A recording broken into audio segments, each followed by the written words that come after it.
All right, we're on chapter 7 now. Chapter 7, 3 Bags Full by Leonie Swan. This is a very special book to the Good Shepherd, Natalie, who's me. And, well, as the Good Shepherd, I don't really have a lot of time to sit around and read books.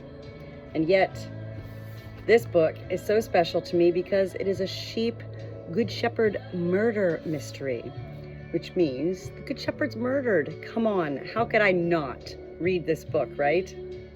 And yet, I also decided to include my mother along this journey with me. Yes, a journey of reading a book, because otherwise, if I didn't have someone else to love and share with, then what is the good of doing anything that I do?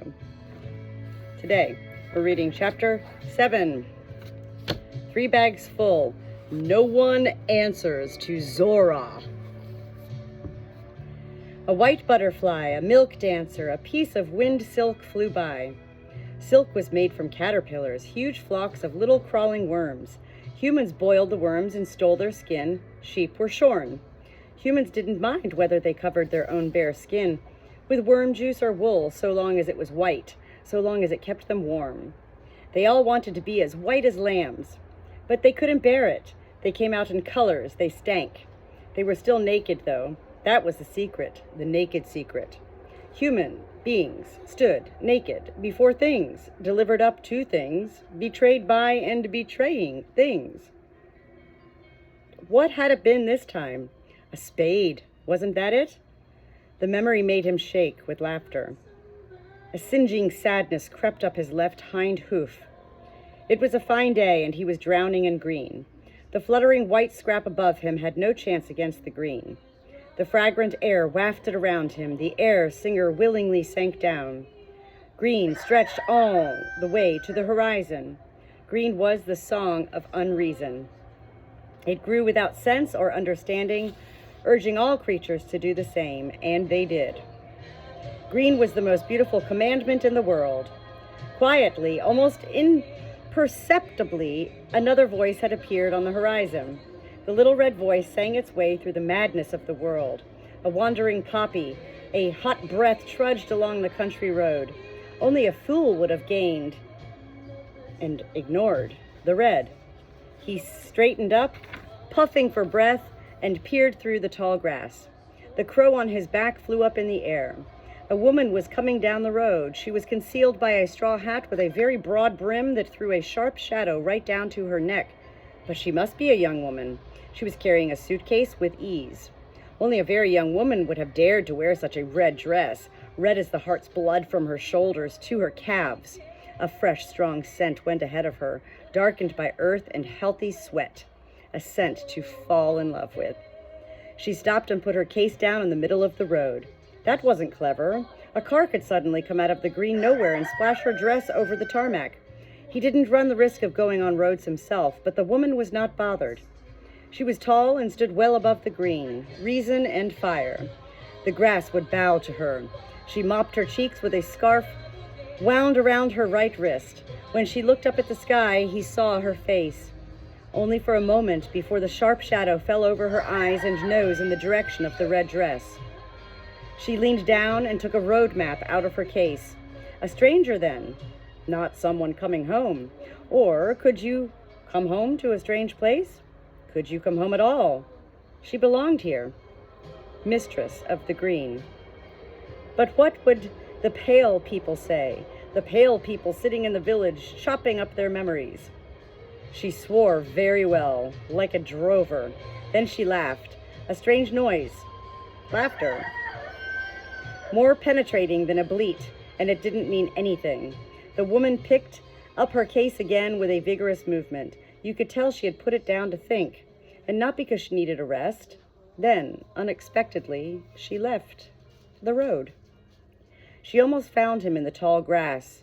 Fancy leaving the tarmac without fluttering her eyelashes or rolling her eyes. Most humans hesitate before stepping off their roads. They're suspicious. Their feet are tender, as if the ground were full of holes to make them stumble, and their first steps are like walking through mud. The woman had left the road decisively, like a sheep following her nose. She was still following her nose now, clever as a sheep, as she made her way towards the village. She hadn't let the road lead her astray. She'd make the pale people dance, swinging their spades in a big circle, something to look forward to. The sheep had always been sure that Gabriel must be an excellent shepherd, if only because of his clothes. In winter and summer alike, he wore a cape of undyed sheep's wool. Some even said it was unwashed sheep's wool. Gabriel smelled as much like a sheep as a human can, especially in wet weather. Gabriel knew how to pay a sheep compliments, not with words, as George sometimes did, though not often enough, but just by looking at the sheep with his blue eyes and never once blinking. That sort of thing tickled a sheep's soul and made it go weak at the knees. The sheep had great expectations of Gabriel's abilities as a shepherd. Not much had happened yet, however. Gabriel's dogs had briefly herded them together, and Gabriel had counted them without a single sound. Gabriel's dogs never barked. Ever. They just stared at the sheep, which was enough to make cold wolf fears chase up from their hoofs to the marrow of their bones. Gabriel was standing outside the shepherd's caravan, as silent as the dolmen. His blue eyes looked at every single sheep, one by one, as if he wanted to find out something. Almost imperceptibly, he nodded once at every sheep. Most of the sheep were sure that it had been an appreciative nod. Gabriel had inspected them and approved of them. It was exciting. They were a little proud, until Othello ruined their good mood. "He was counting us," he puffed in annoyance. "Just counting us, that's all." Unlike the rest of his flock, Othello had not been pleased to see the new shepherd. He stood apart from the others, thinking dark thoughts. An old anger sparkled in Othello's eyes. He recognized an animal tamer at once, the same few gestures, the same boredom in the eyes, the same malice behind that deceptive friendliness. The cruel clown had been a tamer too, using sugar and hunger in stealthy torment. He had implanted anger in Othello, and Othello was surprised to find that anger still so fresh and intact after all this time. But he would no longer give way to the anger just like that. He thought back to the day when he had learned to control his anger with patience. It was the day when the clown didn't close the shed door straight away, but instead bent over the box of props, turning his behind to Othello. Hungrily, Othello put his nose in the hay, but his eyes never left the clown's behind for a moment. He forgot the hay. He lowered his horns. At that moment, he heard the voice for the first time, a strangely dark, soft voice that had many things hidden in it. "Careful, Black Ram," said the voice behind him. "Your anger's already lowered its horns. You're seeing red. And if you don't watch out, your anger will gallop away from you." Othello didn't even turn around. "So?" he snorted. "So what? Why shouldn't it? He deserves it." A crow fluttered past outside the window. "But you don't deserve it," mocked the voice. "Who do you think you're turning your anger on? Not him? The man who grazes on fear, who drives terror into people? Your anger's turned on yourself. And once it charges you, you won't be able to stand up to it." Othello merely snorted. He kept his horns lowered and his eyes fixed on the clown, but he did not charge.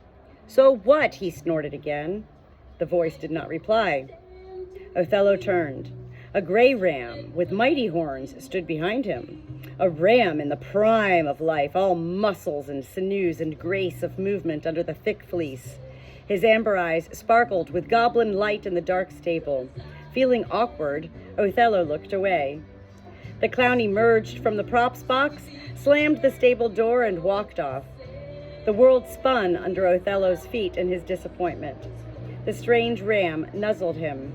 He smelled peculiar, of a great many things that Othello could not understand. "There now," the gray ram murmured in his ear. "Head like a drop of water on a branch, right? If your anger had galloped away, he'd have known you. He'd have seen over your horns into your eyes, into your heart. This way, he knows nothing. Everything he doesn't know is to your advantage." Find their weak points. The old game. Suddenly, the ram looked amused. Othello twitched his ears to get rid of all these words buzzing round him in the dark, but the gray ram gave him no time to get his breath back. "Forget your anger," said the ram now. Think of the snail's slimy trail in the grass. Think of the time ahead of you. But I'm angry, said Othello, just for something to say. Then fight, said the ram. How can I fight when he keeps me locked up, snorted Othello. Now that he had Othello's interest, the ram turned at monosyllabic as a mother ewe in a bad mood. Nothing helps. Thinking will help, said the ram. I do think, said Othello. I think day and night. It wasn't quite true, because at night he usually fell into an exhausted sleep in a corner of the stable. Then you're thinking of the wrong thing, said the ram, unimpressed. Othello said nothing. What do you think of? Asked the gray ram. Hey, admitted Othello in a small voice. As he had expected, the ram shook his head disapprovingly. Think of the way a mole's coat shines. Think of the sound the wind makes in the bushes and the feeling in your stomach when you trot down a slope. Think of the way the path smells ahead of you. Think of the freedom the wind is blowing your way, but never think of hay again. Othello looked at the gray ram. His stomach felt peculiar, but not with hunger. Or, if you want to keep it simple, said the gray ram, think of me. Othello thought of the gray ram, and his anger retreated behind his four horns where it belonged. The sheep in his flock were still looking at him with surprise. Gabriel was counting us, he told them grumpily. He was only counting us. Now that Othello said it, they thought so too, and they were disappointed. But their mood soon improved. If even being counted by Gabriel was such a friendly, mysterious process, they could imagine how exciting the really important things would turn out to be. Things like his filling the hayrack, spreading straw, and feeding them mangle wurzels. Most of all, they couldn't wait to find out what Gabriel would read aloud to them. Poetry, sighed Cordelia. They didn't know exactly what poetry was, but it must be beautiful because Pamela in the novels often had men reading poetry aloud to her in the moonlight. And George, who never had a good word to say about Pamela herself, would stop being so angry and sigh. Or something about Clover, said Mopple hopefully. About the sea and the sky and fearlessness, said Zora. Not about the diseases of the sheep anyway, said Heather. What do you think, Othello? Othello said nothing. He'll read in a good loud voice, loud and clear, just the way it should be, said Sir Richfield. He'll explain lots of new words to us, said Cordelia. They were getting more and more curious. What in the world would Gabrielle read to them? They could hardly wait for the afternoon reading time to come. Why don't we ask them? Suggested Cloud. She meant the other sheep. Gabrielle's own flock. Gabrielle's dogs had herded them together at one side of the meadow, and Gabrielle was busy putting a wire fence round them. George's sheep weren't sure what to think, because it made their meadow quite a bit smaller. Just where the mouseweed grows, grumbled Maud. The others didn't mind about the mouseweed. It was the general principle that bothered them. On the other hand, they were glad that Gabrielle's sheep wouldn't be running around with them, because they found them rather weird. Short legs, long backs, long and humorless noses, restless eyes, and peculiarly pale coloring. They didn't smell good either. Not unhealthy, but nervous and lifeless. The oddest thing about them was that they had almost no fleece, just a curly, dense down on their skin. Yet you could see they hadn't been shorn recently. Why did Gabrielle have such sheep that didn't grow wool? What was the use of them? How happy Gabriel must be now he had such a woolly flock as themselves at last. Soon he would send the other sheep away. Until then, they agreed, the best way of getting along with Gabriel's sheep was to ignore them. But now they were tormented by curiosity. I'd go and ask what he reads them, said Maud, only my nostrils itch when I get too close to them. They looked at Sir Richfield. As the lead ram, he could be expected to make contact with the strange flock. But Richfield shook his head. Patience, he snorted. Mopple didn't dare. Othello suddenly seemed to have lost all interest in literature, and the other sheep were too proud to speak to the fleeceless flock. Finally, Zora volunteered. She had done a great deal of thinking on her rocky ledge and believed that pride, however well justified, shouldn't prevent sheep from finding out as much as possible about the world. When Gabrielle was busy with a roll of wire netting behind the caravan, she trotted off. Gabrielle's sheep were grazing. The first thing Zora noticed about them was how close together they kept, side by side, shoulder to shoulder. It seemed uncomfortable grazing in such a cramped space. No one took any notice of Zora, although her scent must have reached them long before she did. She stopped just beyond the flock and waited politely for someone to speak to her. One or other of the sheep sometimes raised its head and looked nervously in all directions, but its eyes passed straight through Zora as if she were invisible. Zora watched them for a while in surprise. Then she lost patience and bleated loudly. Their muzzles stopped grazing, their necks rose. Countless pale eyes stared at her. Zora waited. She wasn't intimidated. There was the sky, the sea, and above all, her rock. Zora was used to looking into an abyss. She stood in front of them as if she were standing in a cold wind and faced them down. Perhaps it was a test to see how brave she was. Zora waggled her ears briskly and playfully pulled up a few blades of grass. Nothing happened. At the other side of the flock, a few of the sheep lowered their heads again, and a monotonous munching sound told her that they had gone back to grazing. But most of their eyes were still about Zora. She had to admit those eyes made her uneasy. There was a flickering light in them, the kind that sometimes played across the sky on days when the weather was very bad. On such days, a sheep could hardly think clearly at all. It was obvious to her that nothing was going to come of the other sheep. If anything was to happen here, then she, Zora, must make it happen. She took a glance back at her own flock, whose heads were turned her way. For a moment, it seemed as if even her own sheep were looking at her oddly. But then she realized that wasn't true. Sir Richfield was standing on the hill, looking stern and attentive. Cloud, Maud, Lane, and Cordelia had crowded together and were watching her expectantly. Excuse me. A little ahead of them stood Mopple, looking hard in her direction. Zora knew that at this distance he couldn't make out much more of her than a black and white blur. She was moved. Suddenly, it didn't seem difficult to speak to these strange sheep. "Hello," she called. She decided to try some harmless subject. "Do you like the grass around here?" she asked.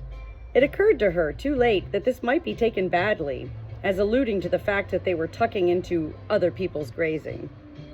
"The weather's not bad either," said Zora. This was a very safe subject. The sky was gray and warm. The air, refreshingly moist, and the meadow was fragrant. The strange sheep said nothing. A few of the heads that had been lowered to graze rose again. Perhaps they were just deep thinkers. Sheep. Perhaps they didn't care for idle chit-chat. Sheep. Who could say that intellectual books Gabrielle might have read aloud to them? "We could talk about how you get into the sky," suggested Zora. Gabrielle's sheep did not respond. "I mean, it must be possible somehow," Zora said. "We can see the cloud sheep in the sky after all. But how do you get there? Is there a place where you can just climb into the sky? Or do you just carry on grazing straight up into the air?" Zora looked at the sheep intently. Nothing. Or yes, a slight change. The unsettling flicker in the sheep's pale eyes was stronger now. Zora lost patience. "All right, I don't mind what you think about it, to be honest. I'm just about sure it's connected with conquering the abyss. But I certainly didn't come here to discuss that with you." She decided to be straightforward. "It's about Gabriel. He's been your shepherd for a long time. We want to know what he reads aloud to you." The sheep stared at her. Didn't they understand? That was impossible. No sheep could be so stupid. Zora snorted. "Your shepherd? Understand? Gabriel? Gabriel?" She turned her head briefly his way and saw that he had almost finished getting the next roll of wire netting ready. Time to be off. She turned to look at Gabriel's flock again and saw that still nothing had changed. A strange ram was standing right opposite Zora, only a few steps away.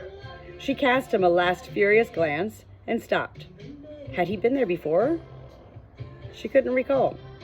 She saw that the strange sheep weren't so small after all, rather short in the legs, yes, but long in the body and heavily built. The ram opposite her made a very powerful impression that reminded Zora of the butcher. She had meant to say something sarcastic and scornful by way of goodbye, but now she thought it would be better to get out fast. The ram looked at her, and it seemed to Zora that the strange flickering had gone from his eyes. For the first time, she felt that he was really looking at her. The ram slowly and almost imperceptibly shook his head. Zora turned and galloped straight back to her rocky ledge. Gabrielle finished the fence around midday. He sat down on the steps of the shepherd's caravan where George always sat to smoke a pipe. The fine tobacco fumes rose to the sheep's noses in a strange way. Behind the veil of smoke, the real Gabrielle was hidden, in a place where no sheep could pick up his scent. Even Maud had to admit that she could tell very little about Gabrielle himself beneath those aromas of sheep's wool and tobacco. The middle of the day was more peaceful than they'd known it in a long time. The mild sun, half covered by hazy clouds, was part of it, and so were the magnificent views of a spotlessly blue sea and the humming of the insects. But the best part was relief at knowing such an efficient shepherd was sitting on the caravan steps and looking forward to Gabrielle's stories when twilight fell. When the man on the bicycle raced towards them, however, the peace and quiet were suddenly gone. The sheep didn't trust bicycles. They withdrew to the hill for safety, but the man on the bike wasn't after them. He was making straight for Gabrielle. Once they were at a safe distance, the sheep calmed down slightly and turned their nervous ears towards the shepherd's caravan. They recognized him as soon as he got off his bicycle and stood right in front of Gabrielle. He had come with Lily, Ham, and Gabrielle, and was the first human to examine George's body. It was Josh, the tall, thin man who had pressed his nose against the windows of the shepherd's caravan last night. He had the scent of alcohol on his fingers, and he also smelled of soapy water and unwashed feet. His aura was slightly rancid. Mopple hid behind the dolmen and peered anxiously out between the stones. Braver sheep like Othello, Cloud, and Zora, feeling curious, trotted closer. "Josh," said Gabrielle, without taking his pipe out of his mouth. His blue eyes were fixed on the thin man. The sheep knew how he must be feeling at this moment. There would be a flattered expression on his face, and he'd be a little weak in the knees. The thin man rummaged around nervously in his jacket pocket, found a key, and held it out to Gabriel. "It's from Kate. She just found it in a box of oat cakes. Would you believe it?" said the thin man with a laugh. The sheep understood why he was so nervous. He had probably eaten the oat cakes. "Kate thinks it must be in the caravan," said the thin man, "because it's certainly not in the house." "Right," said Gabrielle. He took the key and put it down carelessly on the top step of the caravan. "Gabrielle?" asked the thin man. A magpie flew curiously over the roof of the shepherd's caravan. "Suppose we don't find it, then what?" "So long as nobody else finds it either," said Gabrielle. His blue eyes were searching the blue sea while clouds of smoke wafted out of his mouth. "Do you know what they're saying, Gabrielle?" Gabrielle looked as if he didn't know and didn't want to. All the same, the thin man went on. "They're saying it's not in the caravan at all. They say it's all in the will." "Then if that's right, we'll find out on Sunday," said Gabrielle. The thin man made a nervous sound. Then he hunched his head down between his shoulders and walked back to the bicycle. After about 3 steps, Gabrielle called him back. "By the way, Josh." "Yes, Gabriel?" "There's been enough nonsense going on around here, see? You want to make sure it stops? Now." "Nonsense? How do you mean, Gabriel?" Josh sounded alarmed. "Well, like midnight expeditions to George's caravan, for instance." "What's the idea?" "You'll only scare the sheep." Cloud was touched. Even now, Gabrielle was thinking of them. Josh didn't seem to want to discuss last night. "What sort of sheep are those anyway?" asked the pub landlord, looking critically at Gabrielle's sheep and speaking very fast. "They look odd, they do. I never saw sheep like that before." "A new meat breed," said Gabrielle out of the corner of his mouth. His blue eyes were fixed on Josh. The two men said no more for quite a time. Then Josh sighed. You really know everything, right? Gabrielle said something in Gaelic. The sheep wondered if he had a second tongue in his mouth for speaking that language. It couldn't be helped, said Josh. Tom and Harry would have gone anyway, the idiots that they are. Find the grass, avoid scandal, keep the tourist trade going, the same old story. As if that was it. They've no idea that they haven't. So I thought I'd better be there than not. See what I mean? I gave them a wrong key, so they wouldn't bring any tools, but they'd be sure to not get in. Gabrielle nodded understandingly, and Josh was obviously relieved. Talking seemed to come more easily to him now. You know something, though, he said. We wasn't the only ones. There was someone else around, a stranger. One of the drugs people, if you ask me. So there's something going on, if they find it before we do. The magpie flew back over Gabrielle and Josh. Of course, there was no saying whether or not it was the same magpie, but it described an elegant curve and landed on the roof of the shepherd's caravan, chattering away. They won't find it, said Gabrielle. They don't know anything about the cassette. They're just after their stuff. Anyway, I'm here now. You want to get folks in the pub to calm down? Josh nodded enthusiastically. The sheep knew just how he felt. It was his pleasure to do Gabrielle a favor. Gabrielle, Josh had been on his way again, but turned back once more. Gabrielle shifted his pipe from the right to the left corner of his mouth and looked inquiringly at Josh. You fixed all this really good. He waved his hand in a gesture, taking in Gabriel, the shepherd's caravan, the sheep, and the whole meadow. Gabrielle nodded. The sheep need a bit of looking after, at least until the will is read. They were really grateful to me in the management office. Animal welfare, hygiene, regulations, and that. And I'm saving on grazing for my own. He smiled, an engaging smile. And of course I can sit here, he added, slapping the steps of the caravan with his hand, just as long as I like. Josh grinned with relief.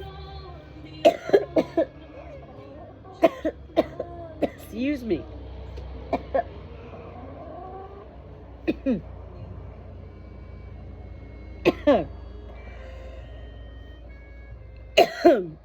This is part of my esophagus issues.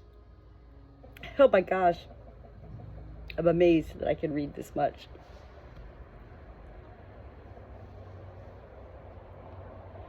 Josh grinned with relief. He nodded goodbye to Gabrielle, mounted his bike, and clattered away in the direction of the village. As soon as Josh had disappeared round the bend in the path across the fields, Gabrielle's brown hand came down on the top step of the caravan. But it felt around in vain. The key was no longer there. It was clinking and shining at Gabrielle from high up on the roof of the shepherd's caravan, in a magpie's beak. In Gabrielle's care, the sheep were more ambitious than they had been for a long time. They grazed conscientiously, taking long, straight steps. They craned their necks gracefully. They felt they were being good doers, and even ate the dry, less tasty grass with pleasure.